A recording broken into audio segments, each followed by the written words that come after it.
आज 3 दिन हो गए हैं। सुबेदार मेजर नरेंद्र सिंह जी किसी बोरा जी किसी पेशेंट को लेके हॉस्पिटल में आ रहे थे, तो गाड़ी की स्पीड ज्यादा होगी, ठीक है। हॉस्पिटल में लेके अर्जेंट केस था, उसको एडमिट करवाया।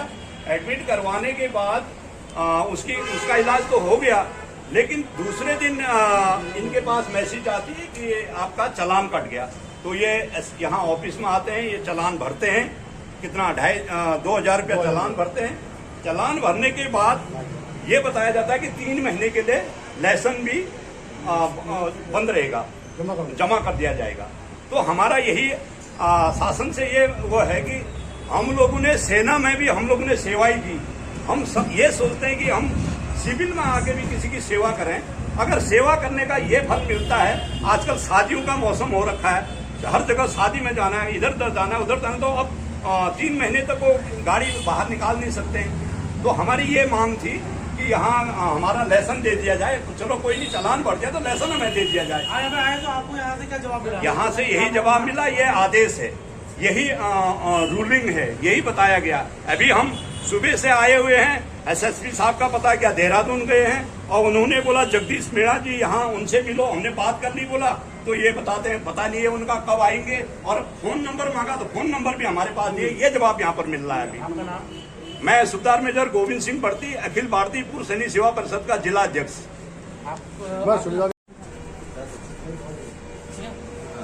भैया क्या मामला हुआ था, किस मामले को लेकर आप लोगों ने पुलिस घिराव किया है और आपको यहाँ से क्या जवाब मिला?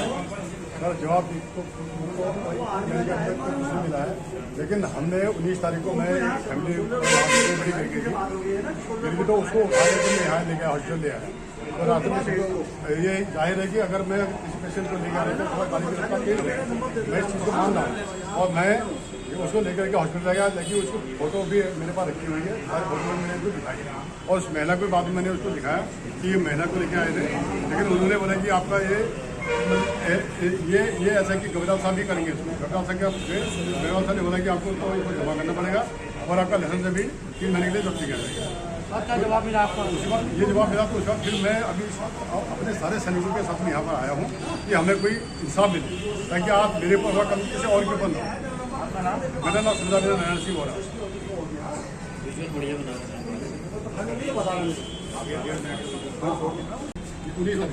19 तारीख को हॉस्पिटल को जा रहे थे, सीपीयू ने उनका ओवर स्पीड में चालान काट दिया।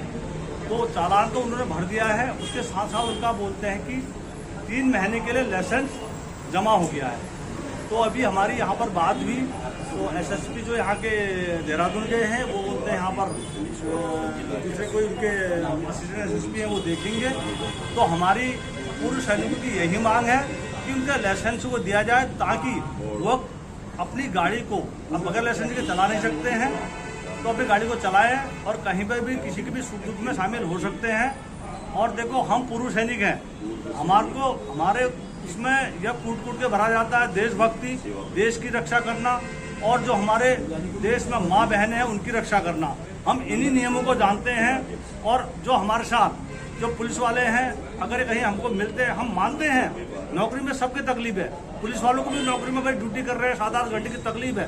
तो जब हम कहते हैं कि एक्समैन है, तो हमको जैसे बड़े बड़े वादे किए जाते हैं कि उत्तराखंड पुलिस मित्र पुलिस है, तो यहाँ पर भी हमसे मिलती है, तो उसमें हमारी इन्होंने हमको भी समझना चाहिए, हमारी परेशानी को भी समझना चाहिए, उस परेशानी को समझते हुए कार्रवाई करनी चाहिए। ये चालान काटना, लाइसेंस जब्त करना, ये कोई एक मतलब समाधान नहीं है। देखो लाइसेंस नहीं मिलेगा मतलब असंभव कोई चीज़ नहीं, मुश्किल जरूर है। किसी ने किसी चीज़ के नियम जरूर बने होते हैं। चालान हमारे बोरा जी ने चालान भर दिया है, मगर लाइसेंस के लिए हम यहाँ पर आए हुए हैं, और हम एसएसपी साहब से ये निवेदन करते हैं कि लाइसेंस इनको दिया जाए। मैं सुबेदार मेजर हरीश सिंह बिष्ट, जिला उपाध्यक्ष नैनीताल, भूतपूर्व सैनिक परिषद। एसपी साहब के ऑफिस में जा रहे हैं सभी भूतपूर्व सैनिक, आप देख सकते हैं। तो एसपी साहब से मिलने जा रहे हैं अभी हम लोग,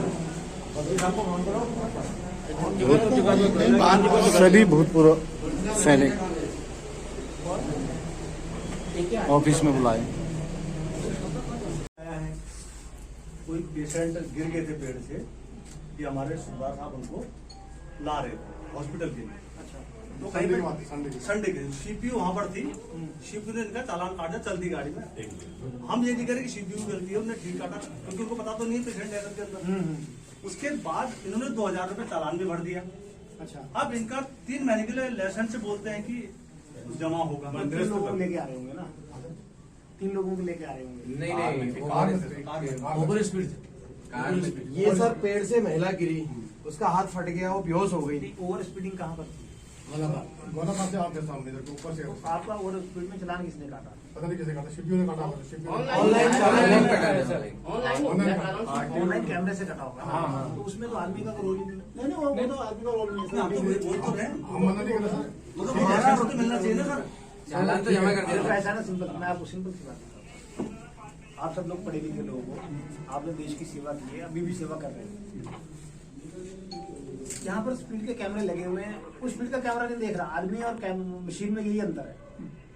हम संवेदना समझ रहे हैं कि सपोज करो कि 3 आदमी बैठ के जा रहे हैं, एक बीच में मरीज को बैठा के ले जा रहे हैं, अगर उसका चलान करता है तो वो गलत है। मैंने अपने पूरे फोर्स को बताया, अगर कोई मरीज को लेके जा रहे हैं और मरीज की कंडीशन ऐसी नहीं है कि वो अकेला बैठ सके, उसको अगर पीछे तीसरा आदमी बैठ के ले जा रहा है तो कोई क्राइम नहीं है। क्लियर? लेकिन ये अगर आदमी होगा तो वो इस चीज को देखेगा, जज करेगा, बात करेगा। मशीन तो देखेगी 3 आदमी है, उसको क्या पता कि बीमार है कि नहीं। सही वो हमने एक्सेप्ट कर लिया था। हाँ, जमा कर दिया। एक हाँ, जमा कर दिया। एक आदमी अब वो हो गया ना, अभी चालान का प्रॉब्लम है, आपका अभी भी आपका आपका जो डीएल सस्पेंड हुआ है, हाँ डीएल के तो आप मुझे किस डॉक्टर के पास ले गए थे उसके कागज दिखा देना। लिए ठीक हो गया? कौन से मरीज को लेके गए थे वो दिखा देना। मैं डीएल का सस्पेंशन वहां से वापस करा। बस यही बस यही चाहिए सर, क्योंकि कल से भी एक जाएंगे, कल से जाएंगे, बार-बार करना। निश्चिंत रहिए वो मैं ठीक है। तो हमें पूरे से लेके हम किसी की सेवा कर रहे हैं, वो भी पढ़ी हुई किसी को गरीब औरत की हो। मैंने आपको बहुत अच्छे से ब्रीफ समझा दिया। ठीक है साहब। ठीक है, मिल चुके हैं आपसे कई बार ऐसी बात। डीएल का करवा दो तो, क्योंकि आप आपकी बात तो वैसे भी आए हो मेरे पास, पहले भी आए बार। बिल्कुल मैं उसको वापस करा। हमारा यहाँ पर आने का लाभ ऐसा है, मैं ये अपना हमारे सुबेदार में गोविंद सिंह भट्टी साहब हैं, मैं जिलाध्यक्ष मैंने और आपसे मैं पहले भुवन बात चंद की भगत, थी। ये अपने अखिल भारतीय पूर्व हमारे संगठन के संगठन मंत्री पीसी भगत जी के छोटे भाई हैं।